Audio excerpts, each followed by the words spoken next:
다 같이 일어나셔서 찬양 드리고 11월 마지막 주일 예배를 하나님께 드리겠습니다.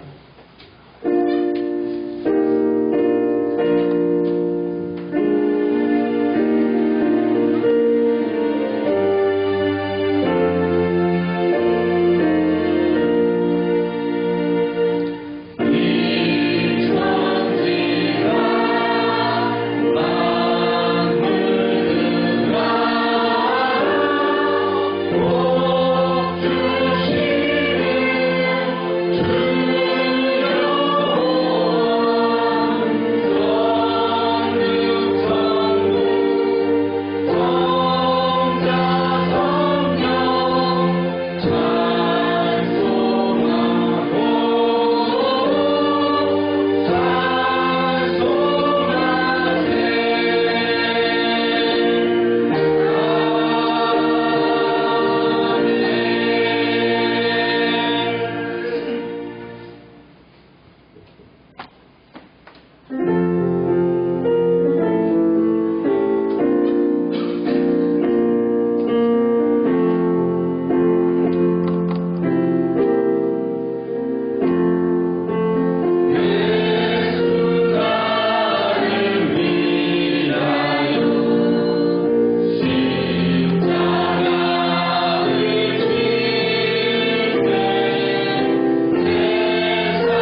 베푸사 복을 주시고 그의 얼굴빛을 우리에게 비추사 주의 도를 땅 위에 주의 구원을 모든 나라 가운데 알리소서. 아멘.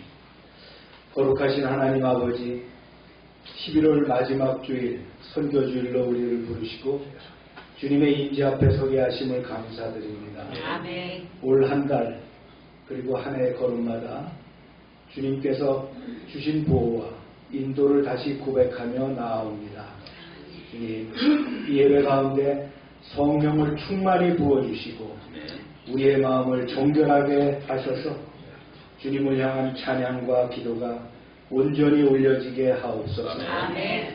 오늘 선포되는 말씀이 우리의 삶을 새롭게 하며 이웃과 열방을 향한 사명을 일깨우게 하옵소서. 아멘. 주님, 한반도와 주변 정세가 흔들리는 이 시대를 긍휼히 여기소서.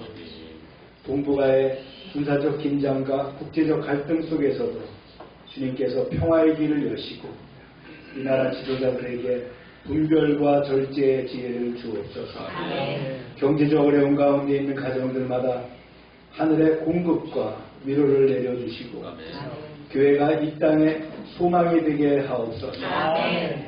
오늘 선교주일에 전 세계에서 복음을 들고 땀 흘리는 선교사들을 기억합니다. 그들의 건강을 지켜주시고 필요한 모든 것을 채워주시며 복음의 열매가 어려움 속에서도 끊임없이 맺히게 하옵소서. 아멘. 우리 또한 보내는 교회로서 기도와 헌신, 사랑과 순종으로 사명을 감당하게 하옵소서. 아멘.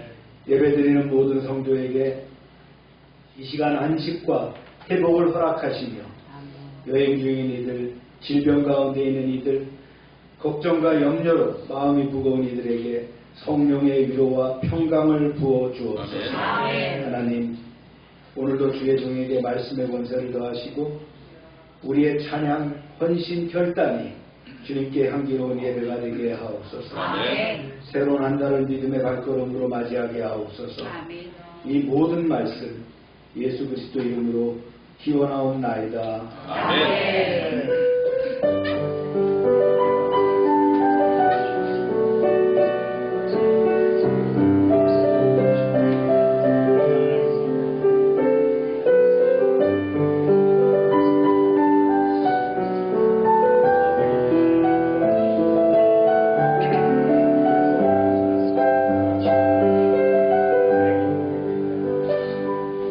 전능하사 천지를 만드신 하나님 아버지를 믿사오며 그 외아들 우리 주 예수 그리스도를 믿사오니 그는 성령으로 잉태하사 동정녀 마리아를 하시고 본디오 빌라도에게 임하여서 십자가에 못 박혀 죽으시고 장사한 지 4일 만에 죽은 자 가운데서 다시 살아나시며 하늘로부터 전능하신 하나님 우편한 자 있으시다가 저로서 산자와 죽은 자를 심판하러 오시리라. 성령을 믿사오며 거룩한 공예와 성도가 서로 교통하는 것과 죄를 사해 주시는 것과 몸이나 사는 것과 영원히 사는 것을 믿사오나이다. 아멘. 자리에 앉으시기 바랍니다. 예수님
나의 산성이시며 나의 요새시며 나의 소망이시며 나의 힘이 되시는 여호와신 줄로 믿습니다. 그분께 우리가 기도합시다. 우리의 두려움과 우리의 간구와 우리의 필요를 세상이 들어줄 수 없지만 하나님께 들어줄 줄로 믿습니다. 주여 하고 기도합니다. 주여.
기도드리겠습니다. 주님, 어느덧 한 해의 마지막을 향해 가고 있습니다. 12월을 앞두고 지나온 시간들을 돌아보며 이 자리에 섰습니다. 한 해 동안 주님의 은혜로 여기까지 왔음을 고백합니다. 주님, 세상은 여전히 혼란 속에 놓여 있습니다. 곳곳에 전쟁과 충돌이 이어지고 약한 이들이 고통받고 있습니다. 당연했던 평화가 흔들리고 안전이 흔들리는 시대를 살아가고 있습니다. 주님, 이 땅에 평화를 허락하여 주시옵시고 세계의 전쟁을 멈추게 하여 주시고 공허와 폭력이 사라지게 하여 주시며 고통받는 이들에게 주님의 위로가 임하게 하여 주시옵소서. 주님, 우리 대한민국도 주님의 손에 맡깁니다. 갈등과 분열이 많았던 한 해였습니다. 정치와 사회가 흔들리는 가운데서도 주님께서 이 땅을 지켜주시고 국민들의 평안을 누릴 수 있도록 보호하여 주시옵소서. 특히 휴전 상태인 이 나라가 전쟁의 위협 속에서 멀어지게 하시고 한반도의 화해와 평화 그리고 통일을 향한 길을 열어주시기를 구합니다. 주님, 우리 교회를 위해 기도합니다. 한 해 동안 지켜주신 은혜에 감사드리고 열방교회가 말씀 위에 굳게 서게 하여 주시고 서로 사랑으로 세워지는 공동체가 되게 하여 주시옵소서. 예배를 드리는 마음이 습관과 의무로 흐르지 않게 하여 주시고 각자의 자리에서 믿음을 다시 세우는 계절이 되게 하여 주시옵소서. 주님, 우리 목사님을 위해 기도합니다. 말씀을 맡은 종으로서 감당해야 할 짐과 사명이 무겁습니다. 목사님의 육신을 강건하게 하여 주시고 마음과 영혼을 지켜주셔서 한 해 마지막까지 흔들림 없이 인도하여 주시옵소서. 목사님을 통해 주시는 말씀을 우리가 귀 기울여 듣게 하시고 그 말씀대로 살아가는 교회 되게 하여 주시옵소서. 주님, 우리의 삶에는 우리가 해결할 수 없는 문제들이 많습니다. 가정, 직장, 관계, 건강, 미래의 문제까지 주님께서 붙들어 주시고 필요한 도움과 사람들을 보내주시며 우리의 걸음을 인도하여 주시옵소서. 다가오는 새 달과 새해를 주님께 의탁합니다. 우리의 앞을 우리가 알 수 없으나 주님이 이끄시는 길을 따르게 하시고 그 손을 놓지 않게 하여 주시옵소서. 이 모든 말씀을 우리 사랑하시는 주님의 이름으로 기도드립니다.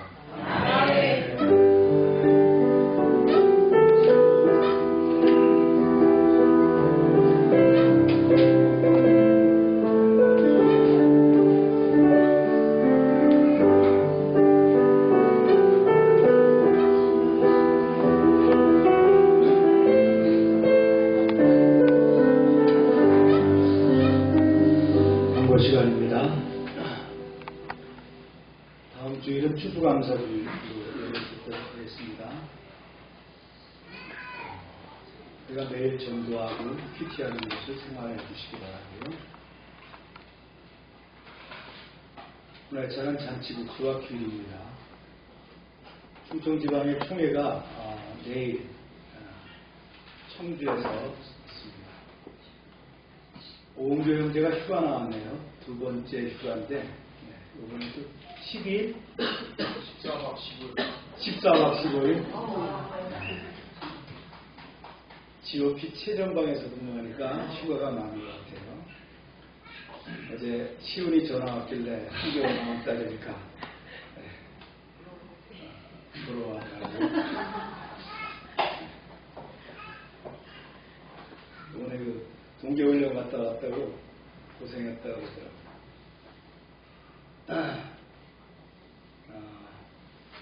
어떤 사람들은 그러죠. 군대 갔다 오면 그쪽으로 소변도 안 본다. 군생활이 만만치 않죠. 군대 갔다 온 사람들은 그렇게 얘기합니다. 야, 요즘 군대 같으면 그러는데 시대가 변했죠. 옛날하고 다르기 때문에 군생활하는 건 항상 힘들고 어렵습니다. 저는 장교로 생활해도 어렵더라고요. 저는 그래서 저희 자녀가 우리 아들 같은 경우도 장교로 가기를 원치 않았어요. 손자도 그렇지만 사병으로 생활하는 것이 더 바람직하겠다는 생각이.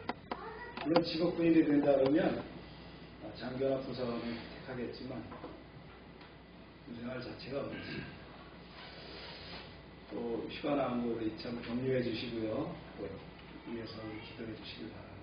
우리가 매주일 기도하죠. 우리 아이들을 위해서. 지역아동센터 프로그램도 진행합니다. 오늘 선교주일이고요. 최기동 선교사님 통화하니까 잘 계시다고 합니다. 사모님이 좀 이 바깥에 홍성에 계셨는데 이번 주에 들어가신다. 읽겠습니다. 시작. 모든 것이 협력하여 선을 이루느니라. 아멘. 우리 새로운 가족들 오셨어요. 제가 아직 카드를 안 받아서 잘 몰라요. 내외분이고 그 다음에 시동생이고 동생이고 그렇죠. 우리 이창래 목사님도 오셨는데 축복하고요. 우리 아들인가요? 딸? 아들. 네, 딸같이 예쁘게 생긴 아들이네요. 네, 엄마 아빠가 이름이 좋아서 네, 감사합니다. 박수로 환영합니다. 신앙에 잘 정착하도록 지켜주시기 바랍니다. 말씀 읽겠습니다. 시작. 모세가 백성에게 이르되 두려워하지 말라. 하나님이 임하시면 너희를 시험하고 너희로 경외하여 범죄하지 않게 하려 하심이니라. 백성은 멀리 서 있고 모세는 하나님이 계신 흑암으로 가까이 가니라. 계속합니다. 내게 표단을 쌓고 그 위에 내 양과 소로 내 번제와 화목제를 드리라. 내가 내 이름을 기념하게 하는 모든 곳에서 내게 임하여 복을 주리라. 내가 내게 돌을 제단에 쌓거든 다듬은 돌로 쌓지 말라. 내가 정으로 그것을 쪼며 부정하게 하리라. 너는 시계로 내 제단에 오르지 말라. 내 하체가 그 위에서 드러날까 합니다. 기도합니다. 하나님 말씀 가운데 저희를 부르셨습니다. 이 말씀을 듣게 하시고 귀를 열되 심령까지 들리게 하여 주옵소서. 부족한 종의 입술로 증거하지만 하나님의 음성으로 선포되게 하여 주옵소서. 예수님의 이름으로 기도합니다. 아멘.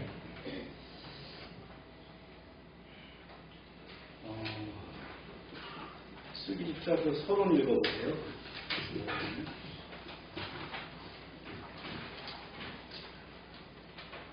십계명은 하나님이 언약 백성에게 주신 삶의 기준이었지만 그 말씀을 들은 이스라엘의 첫 반응은 순종이 아니라 거룩한 임재 앞에서 느낀 두려움과 거리두기였습니다.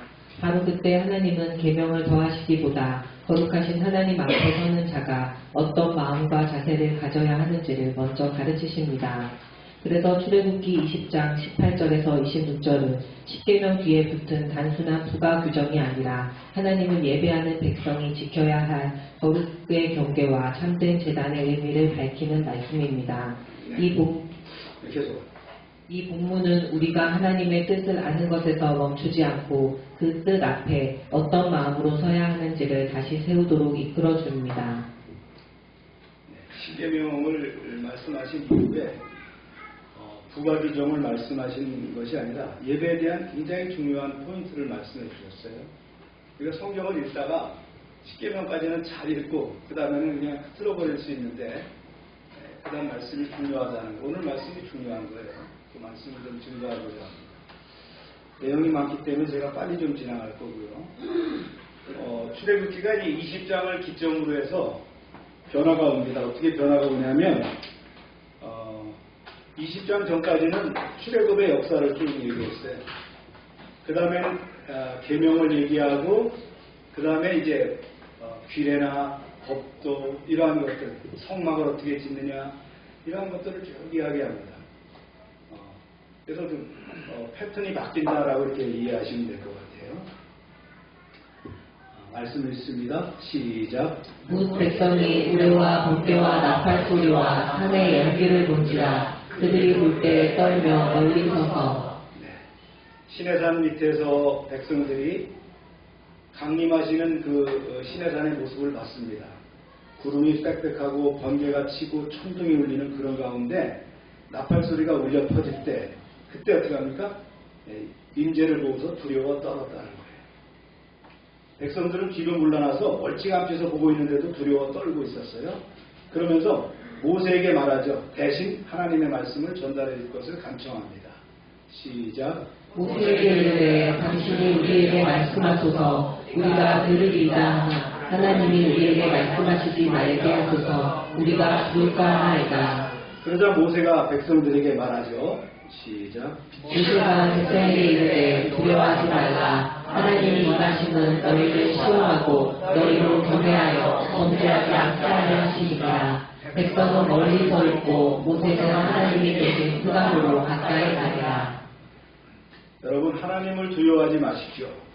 여호와 하나님께서는 여러분을 시험하려고 강림하신 것입니다.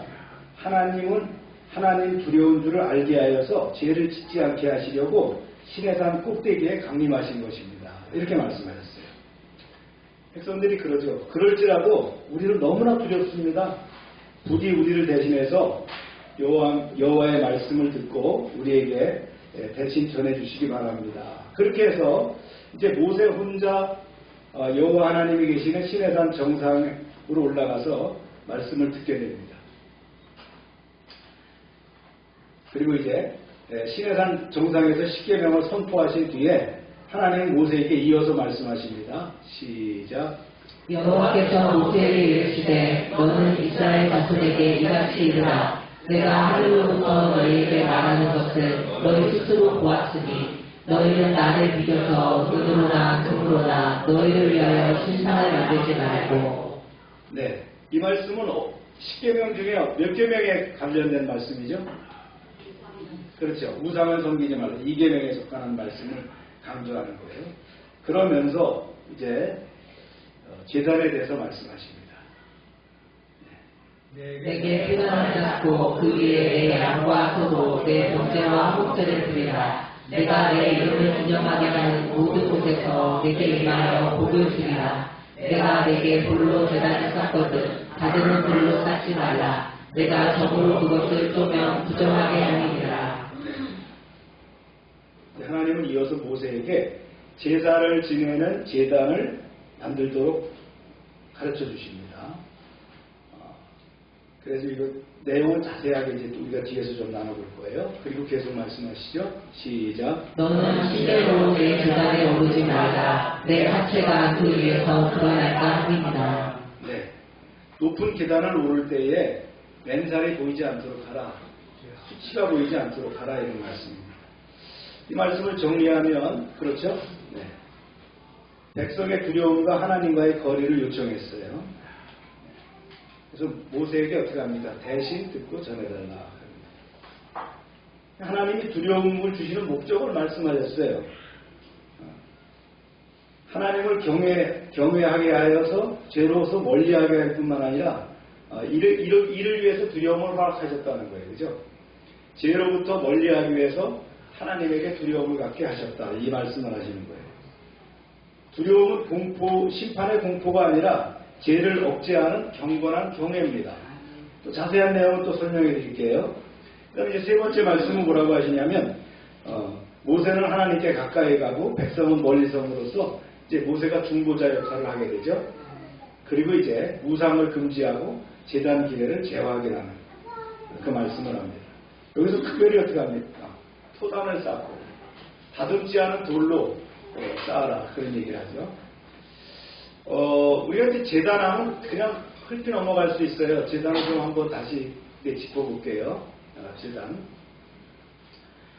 출애굽기 20장 24절에서 25절까지 제단을 쌓으라는 그 하나님의 뜻은 그 말씀을 실천했던 그 성경사례 속에서 그 사례와 결과 그리고 어떻게 변천했는가를 좀 나눠서 알아보고자 합니다. 첫 번째는요. 한번 읽어볼까요? 시작. 출애굽기 20장에서 하나님이 제단을 쌓으라고 하신 뜻. 네. 왜 제단을 쌓으라고 했냐는 거예요.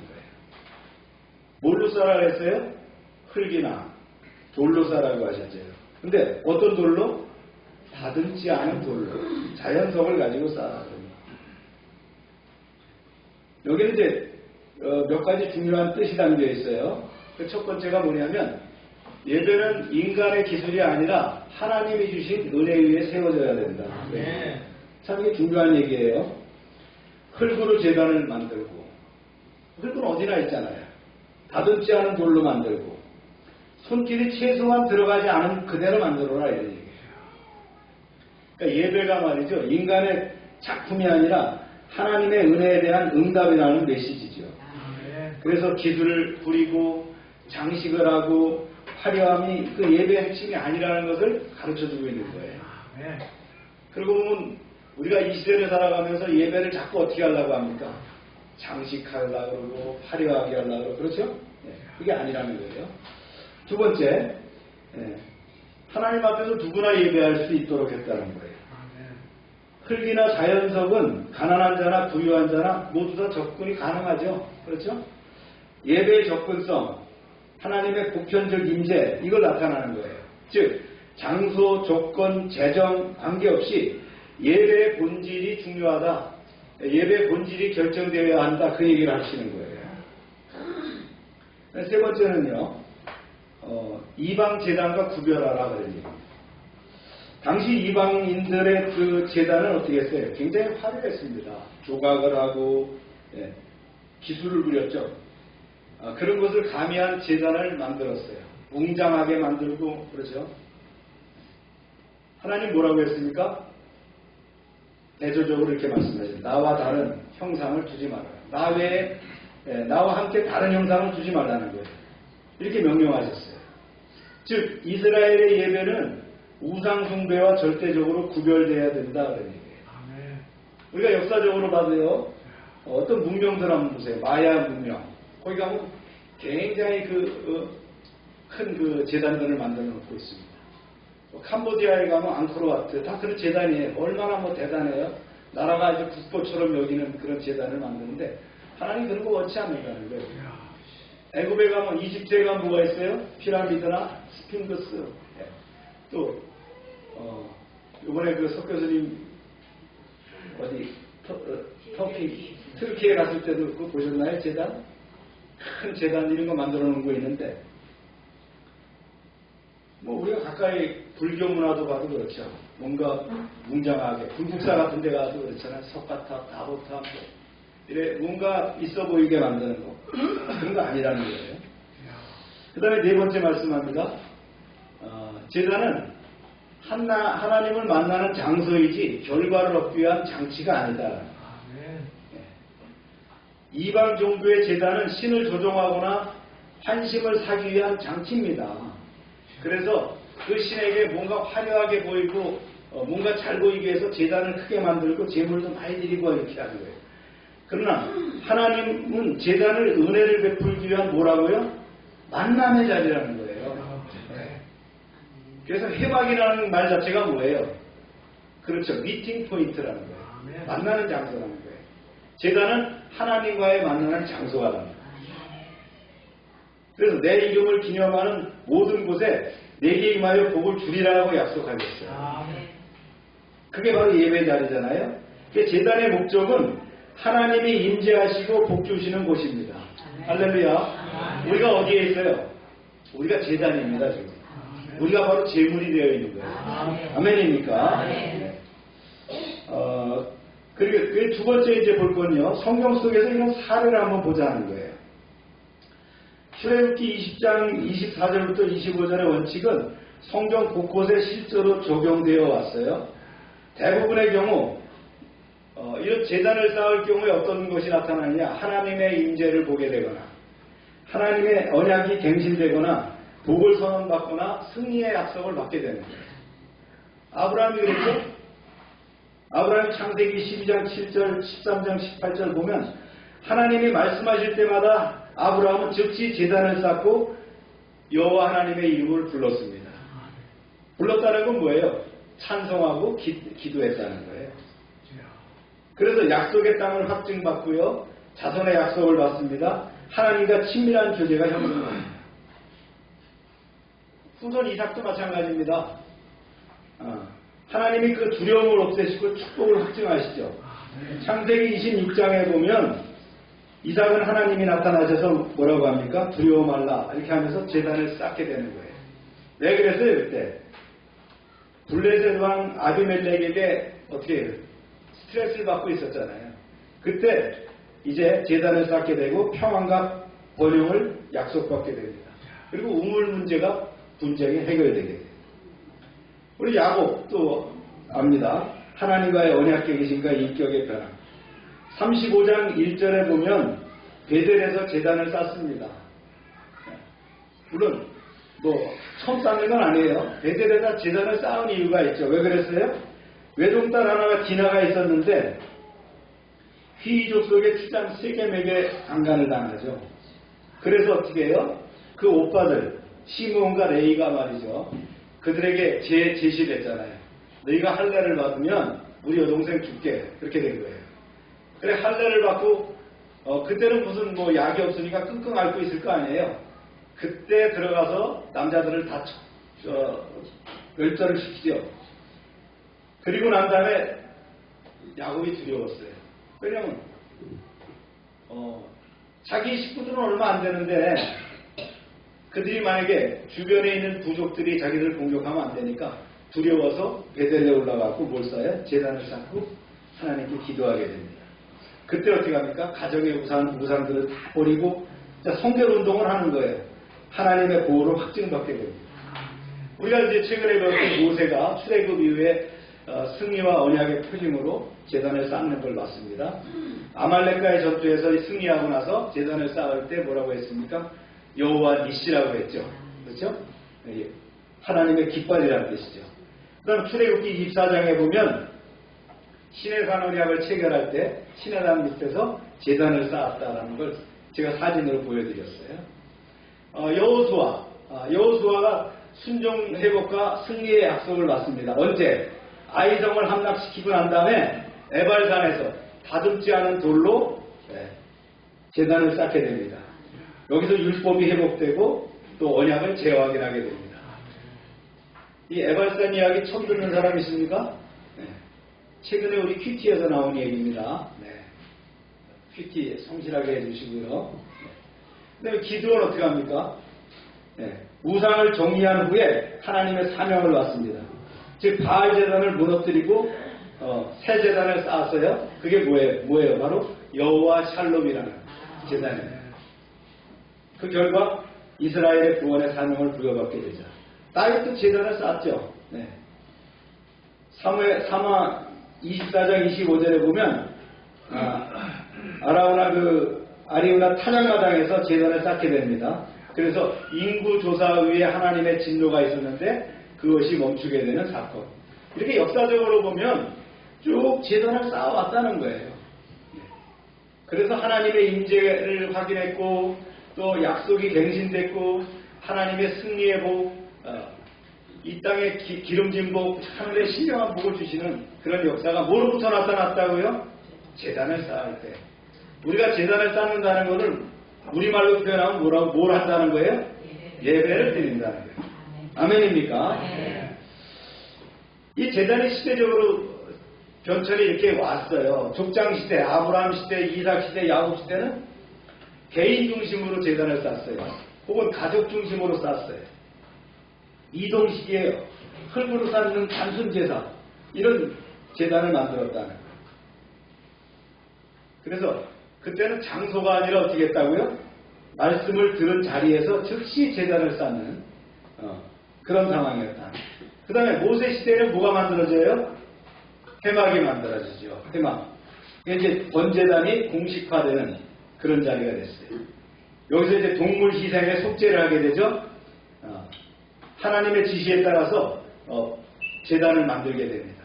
여기서부터 이제 중앙성소 중심의 예배가 시작되게 되는 거예요. 그리고 이제 어떻게 합니까? 여호수아를 통해서 가나안 땅으로 들어갑니다. 여기서 이제 문제가 되는 거예요. 처음에는 잘 됐지만 나중에는 어떻게 됩니까? 시간이 지나면서 이방 문화와 결합되게 돼서 혼탁한 타락이 이루어지게 되는 거예요. 그래서 신당의 예배가 반복적으로 일어납니다. 부족들로 이제 뚝뚝 떨어져 있다 보니까 보세요. 광야에서 다 모여 살았잖아요. 뭘 중심으로? 해방, 타바나크를 중심으로 모여 살았는데 흩어져 살다 보니까 잘 안 되니까 어떻게 해요? 자기네끼리 산당을 만드는 거예요. 산당이라는 건 산에다가 만드는 거예요. 뭐를?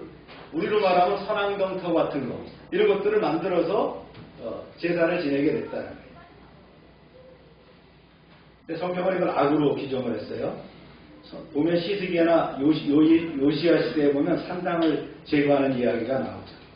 그 다음에 이제 통일왕국을 이루게 됩니다. 누가요? 처음 이제 사울이 시작했지만 다윗 때 통일왕국을 이루고 그걸 이어받은 것이 누구죠? 솔로몬입니다. 솔로몬이 이제 건축물로 된 성전을 만들게 되는 거예요. 예루살렘에. 제사가 이제 체계가 잡혀지는 거죠. 그래서 국가적인 공동체적인 예배 중심지가 되게 되는 거예요. 이제 제단이 고정성을 갖게 됐어요. 이러한 시대가 됐다는 거예요. 그리고는 결국은 바벨론에 의해서 나라가 망하게 되고 포로기를 맞게 되고 포로 이후에 어떻게 됩니까? 포로기 이후에는 다시 이제 수룹바벨에 의해서 성전을 세웁니다. 그때 이제 에스라, 느헤미야가 말씀 중심으로 회복을 하죠. 그렇지만 좀 약하게 되는 거예요. 전국에서 산당에서 예배를 드리는 경우가 생기게 되는 거예요. 그러다 어떻게 넘어갑니까? 신약시대로 넘어오게 돼요. 신약시대로 넘어오면서 이제 제단은 물리적인 구조물이 아니라 예수 그리스도와 교회, 바로 그 자체가 뭐가 됐다고요? 제단이 되었다. 그래서 예수님 이후의 제단은 완전히 새로운 의미로 해석이 되게 되었다. 자, 우리가 바로 그런 시대에 살고 있습니다. 보세요. 주님 자기 자신이 뭐라 그랬어요? 참 제단이 되었다라고 말씀하십니다. 히브리서 13장 10절 우리에게는 제단이 있으니 그랬어요. 예수의 몸이 단번에 제물이 되었다. 그래서 예배 중심이 이제 장소가 아니라 어디라고요? 성령 안에서 드리는 예배가 되었다.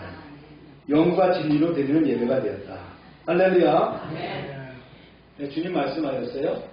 사마리아의 산도 아니고 예루살렘도 아니고 예배는 성령 안에서 드리는 마음이다. 그 다음에 이제 로마서로 넘어가면 바울은 그렇게 얘기했죠. 너희 몸을 하나님이 기뻐하시는 거룩한 산제물로 드리라. 주님께서 우리의 화목제물이 되셨듯이 우리가 제물이 되어 드리는 예배. 이것이 예배라는 거예요. 그럼 좀 정립이 될까요? 그렇습니다. 교회 영적 예배는 찬송의 제사를 하나님께 드리는 것이며 신령한 제사를 드릴 거룩한 제사장이 되는 거예요. 자, 오늘 예배의 제사장은 누굽니까? 제사장은 누구예요? 바로 여러분 자신입니다. 그렇죠? 여러분이 제단이며 바로 여러분이 제사장이다. 할렐루야. 이렇게 장황하게 내가 설명한 이유가 바로 요겁니다. 이걸 이해해야 된다는 거예요. 이게 이해가 안 되니까 어떻게 합니까? 부처가 크면 전하죠. 그죠? 뭔가 웅장하면 그게 신이라고 생각한다 그런 얘기입니다. 옛날에 우리 어머니들은 뭐 삼신할머니인데 삼신할머니가 누구냐 그러면 몰라요. 누군지도. 그러면서 매일 비는 거예요. 뭐 넣고 정한수를 떠놓고. 그리고 막 장독대 가서 비는 거예요. 근데 누구한테 비냐 그러면 잘 몰라요. 산신령이라 그러는데 어느 신령이라죠? 산이고 하는 게예요. 족보도 모른단 말이에요. 근거도 모르고 했단 말이에요.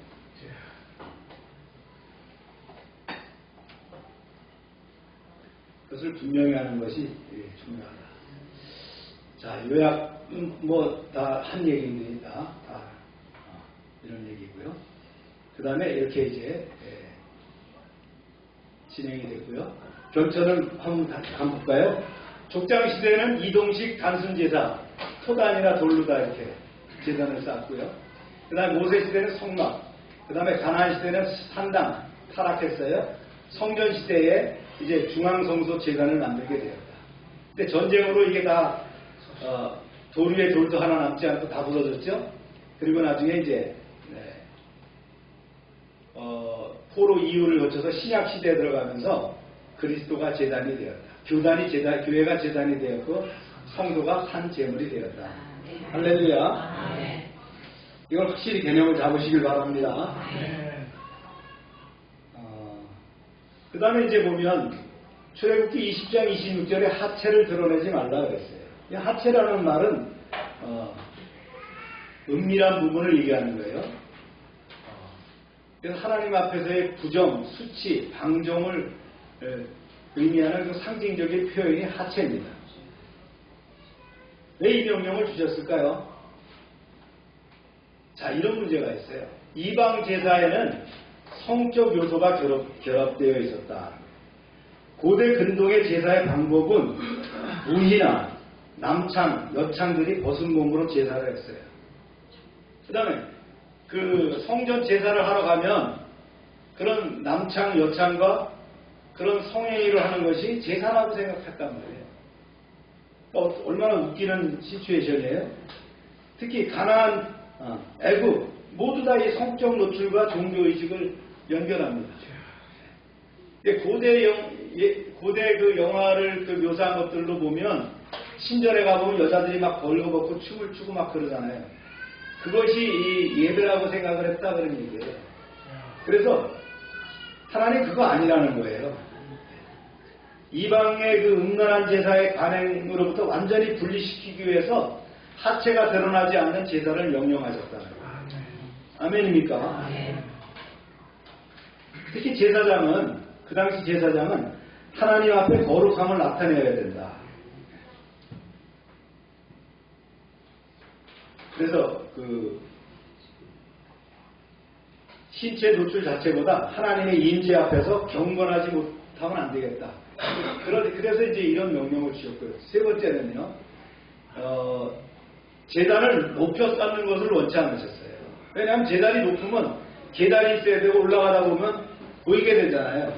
그 당시에 무슨 뭐 속옷이 뭐 제대로 입는 것도 아니고, 그렇죠?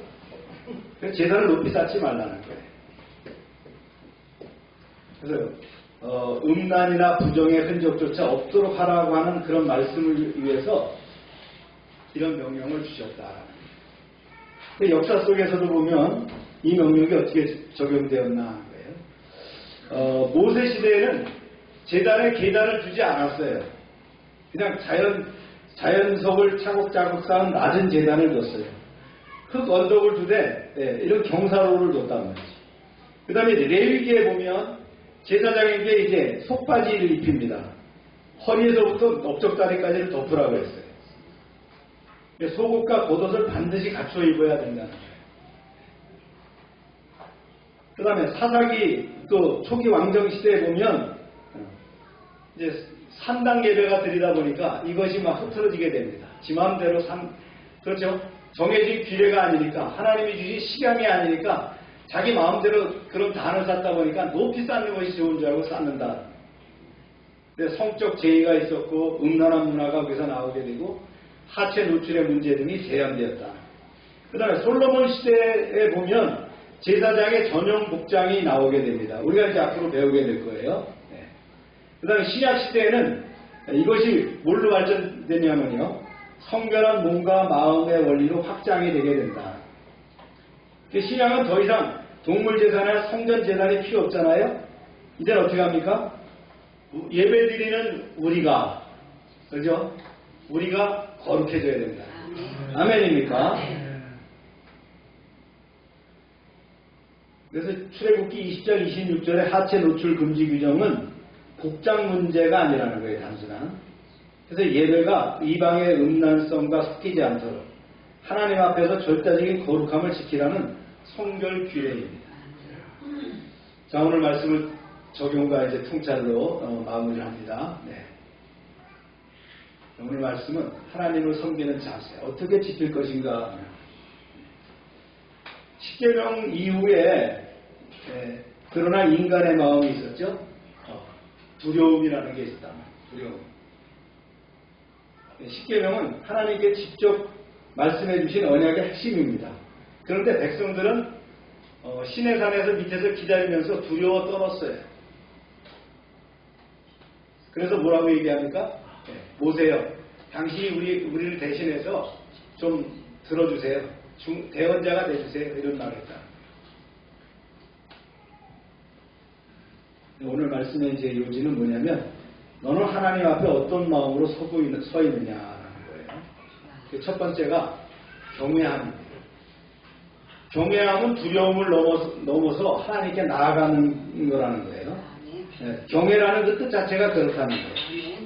자, 말씀을 한번 읽어볼까요? 앞에 시작. 하나님이 너희를 시험하려 하심이라. 너희로 죄를 범하지 않게 하려 하심이라. 여기서 시험이라는 단어는 테스트입니다. 이 단어 말고 또 시험이라고 쓸 수 있는 게 템프테이션이 있을 거예요. 유혹 같은 게 있는데, 이 시험은 하나님을 경외하는 마음을 세우려는 거룩한 훈련이라 이 뜻입니다. 이해갑니까? 그래서 두려움은 하나님에게서 도망가게 만드는 거지만, 경외함은 뭐라고요? 하나님께 더 가까이 끌어당기는 것을 경외라고 합니다.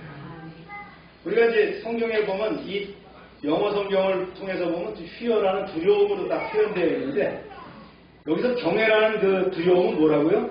하나님께 더 가까이 끌어당기는 거라는 거예요. 그걸 경외함이라고 표현했다는 거예요. 두려움은 뭐예요? 하나님께서 도망하는 거고. 그걸 여러분들이 좀 구별해서 인식을 했으면 좋겠어요. 그래서 오늘 우리의 예배는 어떠냐? 우리는 종종 어디에 신경 씁니까? 사람들의 시선에 신경을 씁니다. 네. 예배는 넘보라고 드리는 게 아니고 누구 때문에 드리는 거예요? 네. 하나님께 드리는 거예요. 나를 위해서 드리는 것도 아니고 하나님께 드리는 거라는 거예요. 그러니까 시선을 의식할 필요 없다. 남이 신경 쓸 필요 없다. 그리고 남도 신경 쓸 필요 없어요. 네. 그 다음에 예배 분위기, 음악, 환경에 몰입. 이것도 뭐 나쁘다고는 볼 수 없지만 너무 여기에 심취해야 하는 것이 예배라고 생각하는 거예요. 어느 교회 가니까 분위기가 참 좋아. 이렇게 한다는 거. 그 자체가 사실은 안 맞는 것이다. 네. 그 다음에 스마트폰이 울리면 어떻게 합니까? 알람만 울려도 이제 거기에 이제 예배 드리던 마음이 그것이 싹 돌아가는 거죠. 그 다음에 예배를 내 시간표 속에서 옵션으로 취급해서는 안 된다. 네. 이는 모두 하나님 앞에서 멀리 서 있는 마음이에요. 이스라엘 백성들이 멀리 서 있고 누구는 가까이 갔어요? 네, 모세는 가까이 갔단 말이에요. 하나님은 모세처럼 더 가까이 오는 예배자를 찾으십니다. 즉 뭐예요? 경외하는 마음. 이것이 바로 예배의 시작이라는 거예요. 우리 하나님을 경외함으로 하나님께 더 가까이 가시길 바랍니다. 하나님을 구경하지 마세요. 네. 하나님께 가까이 가서 하나님의 손에 붙들리길 바랍니다. 두 번째는요. 참된 예배는 하나님의 말씀을 붙드는 것이다라는 거예요. 이건 다른 말로 얘기하면 즉 우상을 금지하는 거죠. 하나님은 백성이 직접 음성을 들었다는 사실을 상기하면서 말씀하시죠. 뭐라고 말씀하시냐면 너희는 은이나 금으로 나와 함께 신상을 만들지 말라. 문제는 우상 자체보다도 하나님 외에 무엇인가를 의지하려는 마음이에요. 오늘 우리의 우상이 뭡니까? 돈이 주는 안정성. 든든하잖아요. 그죠? 돈이 주는 안정성. 하나님을 대신할 수 없다는 거예요. 사람에게 인정받는 거. 그 다음에 자녀가 성공하는 거. 그 다음에 직업과 커리어, 내 실력, 감정, 자존감. 심지어는 나의 종교적인 열심까지도 우상이 될 수 있다는 거예요. 하나님 분명히 경고합니다. 하나님 플러스 무엇? 이것이 바로 우상이라는 거예요. 하나님을 믿기는 믿는데 또 무언가도 있어야 되겠다. 이게 우상이라는 거예요. 선한 것도 하나님 위에 서면 죄가 됩니다. 예배는 하나님만 바라보는 자리여야 한다. 오늘 우리가 내놓아야 할 그 하나님 옆에 있는 것이 무엇이냐?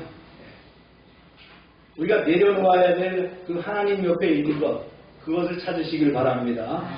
오늘 세 번째는요, 하나님은 겉모양의 예배보다 순전한 마음을 원하신다. 이게 제단 규례지요. 세 가지 규례를 주셨어요. 첫째는 뭐였어요? 제단을 흙으로 만들어라.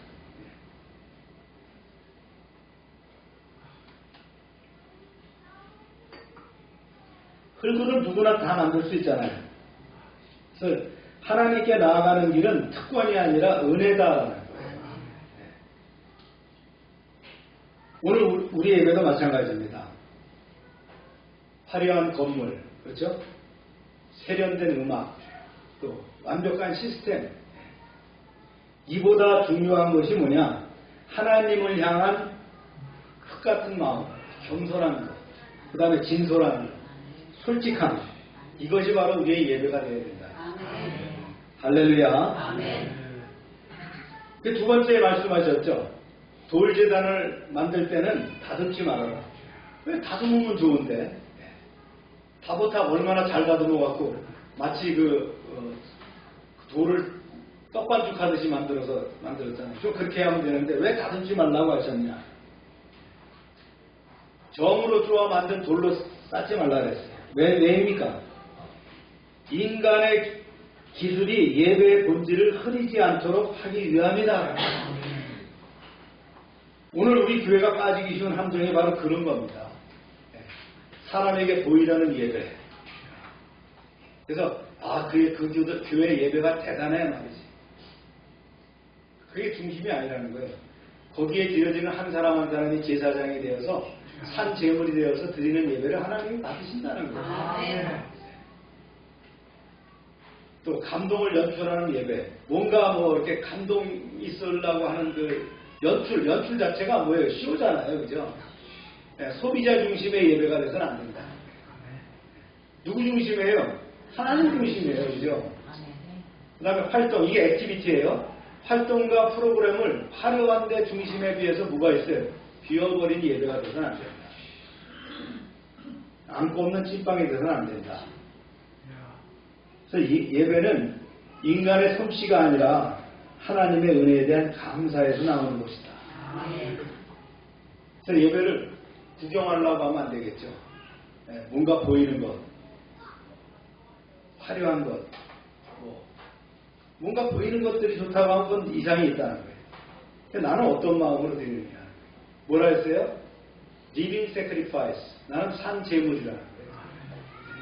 내가 산 제물로 주님께 드려지는 시간입니다. 이것이 오늘의 예배인 줄로 믿으시길 바랍니다. 세 번째는 예배는 정교하고 진실한 태도로 드리는 것이다. 그게 뭐예요? 내가 제단에 오를 때에 하체가 드러나지 않게 해라. 당시 높은 제단을 오를 때 부정하거나 부끄러운 행동이 드러나지 않도록 하는 기례죠. 오늘날 적용은 더 광범위합니다. 예배자의 정결함은 뭐예요? 관계의 진실함이다. 하나님과의 관계의 진실함, 내 가족과 이웃과의 관계의 진실함, 이것이 바로 예배의 정결함이다. 그 다음에 재정의 투명함, 교회의 재정이 투명해야 되겠죠. 또 말과 행동의 일관성, 언행일치입니다. 그 다음에 이 말과 행동의 일관성, 제일 안 되는 사람들이 어디예요? 여의도에 가면 다 있습니다. 그 다음에 삶의 숨김이 없는 정직성. 그 다음에 SNS, 온라인 공간에서의 거룩함. 우리가 SNS나 온라인에서 말이죠, 많은 글을 쓰고 이렇게 같이 대화하면서도 어떻게 해야 돼요? 믿는 사람들은 거룩해야 돼요. 그렇죠? 분별돼야 된다는 거예요. 안 보니까 지 맘대로 해가지고 그게 받는 사람한테는 엄청난 스트레스가 오고 심지어는 죽기까지 하는 사태가 발생하지 않습니까? 그 다음 왜 이렇게 시간이 남아도는지 모르겠어요. 왜 이렇게 비판글을 거기다 갖다 써대느냐 말이에요. 그죠? 그런 시간이 어디 있어요? 인생을 살아가면서. 다 헛되고 헛된 거예요. 그렇죠? 거기다 글 많이 쓴 사람 치고 잘된 사람을 본 적 있나요, 우리가? 없어요.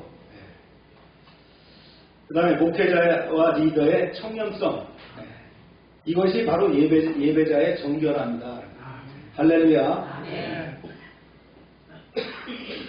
이 모든 것이 곳에 적용이 되는데, 자, 핵심적인 낱말이에요. 보세요. 예배는 행동 이전에 태도라는 거예요. 그 다음에 예배는 형식 이전에 마음이라는 거예요. 근데 예배는 연출이 아니라 진실해야 된다는 거예요. 인테그리티가 있어야 된다는 거예요. 그 말씀을 맺습니다. 하나님의 예배하는 삶을 다시 세워야 되겠다. 출애굽기 20장 18절에서 26절은 십계명 이후에 주신 첫 번째 예배의 개혁 메시지입니다. 그래서 하나님은 당신의 백성이 두려움 때문에 멀리 서 있는 백성이 아니라 경외함으로 하나님께 더 가까이 나오는 백성이 되기를 원하셨어요. 그리고 예배는 어떻다고요? 네. 우상 없이 하나님만을 의지하는 마음이 있어야 된다. 인간의 솜씨보다 순전함을 추구하는 그 태도가 중요하고요. 내용보다 정결한 삶을 드림으로 완성되어야 된다. 앞에도 태도, 마음, 태도, 그 다음에 진실을 얘기했죠. 바로 그 얘기입니다. 네. 이번 한 주 우리가 한 가지 질문을 붙들기 바랍니다. 바로 이 말씀이에요. 나는 하나님 앞에서 가까이 서 있는가, 멀리 서 있는가? 가까이 가야 됩니다. 어떻게 가까이 가야 된다고요? 말씀과 기도로 가까이 가는 거예요. 매일매일 퀴즈를 통해서 하나님과 가까이 가는 거예요. 이 가까이 가는 연습을 하다 보면 우리가 어떻게 해요? 하나님과 함께 사는 거예요. 하나님 나라에서. 물론 지금도 우리가 주님과 함께 동행하고 있지만 영원한 하늘나라에서 함께 하는 거예요. 할렐루야. 그리고 실제 결단하십시오. 그래서 하나님을 의지하는 것을 우리가 내려놓을 수 있어야 된다. 내가 하나님보다 뭘 더 의지했는가? 한 가지 있다면 또 내려놔야 된다. 그 다음에 예배 중에 방해되는 거 한 가지를 끊어야 된다. 내 예배의 삶을 방해하는 거 그걸 끊어야 된다. 정결함이 필요한 그 관계 습관 한 가지씩 정의해야 된다. 이게 우리 한 주의 과제인 줄로 믿습니다. 그래서 하나님께 가까이 나갈 때 우리의 예배는 새로워지고 우리의 삶도 예배가 될 줄로 믿습니다. 기도합시다.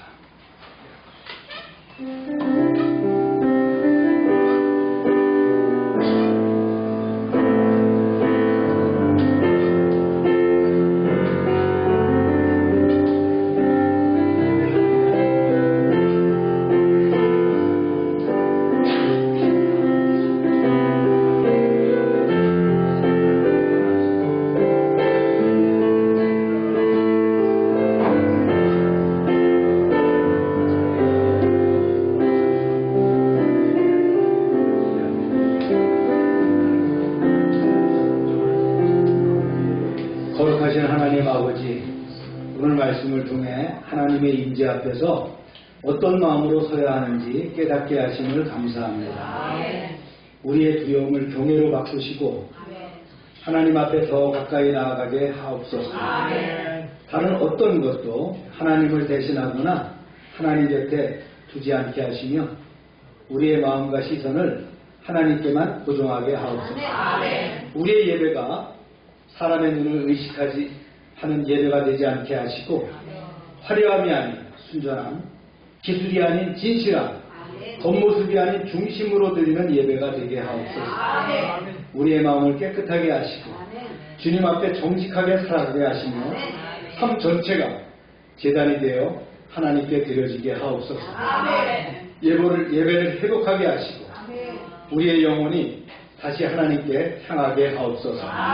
예수님의 이름으로 기도합니다. 323장 우리 다 같이 일어나도록 하겠습니다.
치료를 위해서 기도합니다. 아픈 분들은 아픈 손 위에 손을 대고 기도해 주시고 또 아픈 이를 위해서 함께 기도합시다. 살아서 역사하시는 주님, 이 시간 저의 연약함과 또 부족함을 또 병든 몸을 또 상한 심령을 주님께 보여드립니다. 주님, 피 묻은 손으로 안수하셔서 나를 고쳐 주시옵소서. 주님의 능력이 임할 때에 기름 부음이 있으며 성령의 치료가 이루어질 줄로 확신합니다. 예수 이름으로 명령한다. 모든 질병은 떠나갈지어다. 병의 근원은 마르고 깨끗하게 될지어다. 주님 역사하셔서 우리를 치유하시고 회복시켜 주시옵소서. 사람의 방법으로는 안 되지만 하나님의 능력으로 치유하셔서 하나님께 온전히 영광 돌리는 삶이 되게 하여 주옵소서. 날마다 넘치게 하시는 아버지 하나님의 구원의 은총에 감사드리며 저희들에게 주신 것을 구별하여 하나님께 드립니다. 약속의 말씀대로 10의 1조를 드리며 감사의 예물을 드리며 선교의 예물을 드리며 약정된 예물을 드립니다. 30배, 60배, 100배로 넘치게 채워 주옵소서.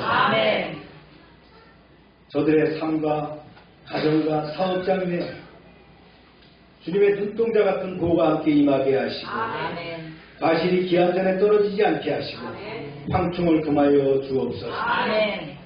우리가 말씀대로 살아갈 때에 그 명령을 지켜 행하는 모든 백성들을 축복하셔서 세계 모든 민족에 뛰어나게 하여 주옵소서. 하나님의 말씀을 순종하면 모든 복이 우리에게 그대로 미칠 줄로 믿습니다.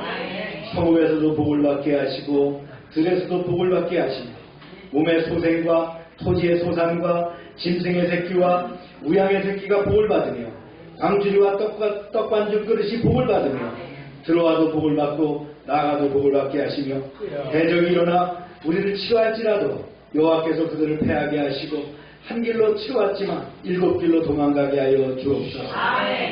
하나님께서 우리를 위하여 하늘의 아름다운 보고를 열어사 우리의 땅에 때를 따라 비가 내리게 하시고 우리의 손으로 하는 모든 일에 복을 주셔서 많은 사람들에게 나누며 베풀게 하시고 머리가 되고 꼬리가 되지 않게 하시며 위에만 있게 하시고 아래에 있지 않게 하여 주옵소서. 이제 저희가 드리는 이 물질 하나님이라는 데 귀하게 쓰여지게 하시고 쓰이는 곳마다 하나님의 영광과 역사하심이 드러나게 하여 주옵소서. 이제는 우리의 죄를 위하여 십자가에서 피 흘리신 예수 그리스도의 은혜와 우리를 창조하시고 선민 주장하시는 하나님 아버지의 사랑하심과 늘 함께 하시며 인도하시는 성령의 교통하심이 이제로부터 영원토록 함께 하시기를 축원하옵나이다. 아멘.